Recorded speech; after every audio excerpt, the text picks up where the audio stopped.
तो बच्चों, let us read this question. इस क्वेश्चन में हम लोगों को बोला है कि जो फिगर दिया है, in the figure given A block weighing 14 Newton, तो उसका वेट दे दिया है, mg दे दिया है, which can slide without friction on an incline at an angle theta दे दिया है 40 डिग्री। सो इंक्लाइन जो प्लेन है वो 40 डिग्री एंगल थीटा दे दिया है। Is connected to the top of the incline by massless spring of unstretched length. जो स्प्रिंग है उसका अनस्ट्रेच्ड लेंथ 0.450 मीटर है। तो स्प्रिंग का लेंथ इतना दिया है जब वो ब्लॉक के साथ अटैच नहीं था। तो जब ब्लॉक के साथ अटैच होगा एंड द स्प्रिंग कांस्टेंट दे दिया है उसका 135 न्यूटन पर मीटर। अभी क्वेश्चन पूछा है how far from the top of the incline is the block's equilibrium point. इसका मतलब है जब ब्लॉक अटैच हुआ स्प्रिंग में कितना एक्सटेंशन हुआ, तो एक्स का वैल्यू पूछा है। तो सेकेंड बिट में क्या पूछा है, if the block is pulled. Block अगर पुल किया गया स्लाइडली, तो इमेजिन कीजिए ये ब्लॉक को अगर नीचे से थोड़ा खींचेंगे और उसको रिलीज कर देंगे, तो ब्लॉक तो स्प्रिंग के साथ अटैच्ड है, तो क्या होगा, वो एक ओसिलेशन करेगा। So is inclined and then release.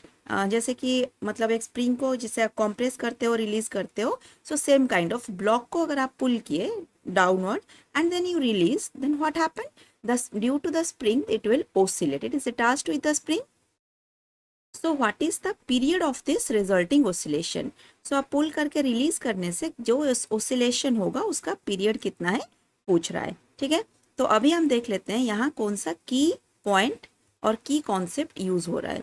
सो की कॉन्सेप्ट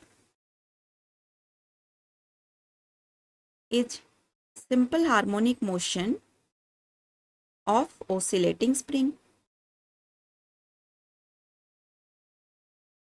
ठीक है, तो ये कॉन्सेप्ट यूज करने से पहले मैं फर्स्ट फ्री बॉडी डायग्राम बना देती हूँ। So suppose this is the incline plane and this is the block.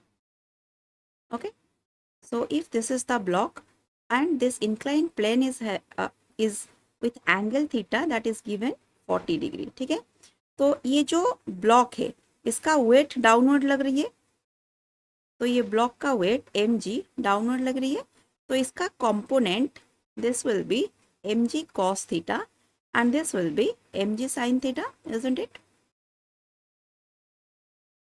ठीक है, तो अभी mg sin थीटा, अब ये फ्रिक्शनलेस है, तो ये स्प्रिंग का ऑपोजिट स्प्रिंग, इसका ये mg sin थीटा और ये स्प्रिंग फोर्स, ये दोनों एक दूसरे को बैलेंस कर रहे हैं।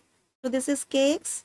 So what I can write is जो फोर्स है that is mg sin theta is with kx। ठीक है, तो अभी जो x है हमको x कैलकुलेट करना है for first bit, how far from the top of the incline is the block's equilibrium point. So ये बहुत इजी हो जाएगा अभी, साइन थीटा डिवाइडेड बाई के। सो mg का वैल्यू दे दिया है दैट इज 14, वेट दिया है जो 14 न्यूटन वेट दिया है वो mg है। सो mg 14 न्यूटन दे दिया है।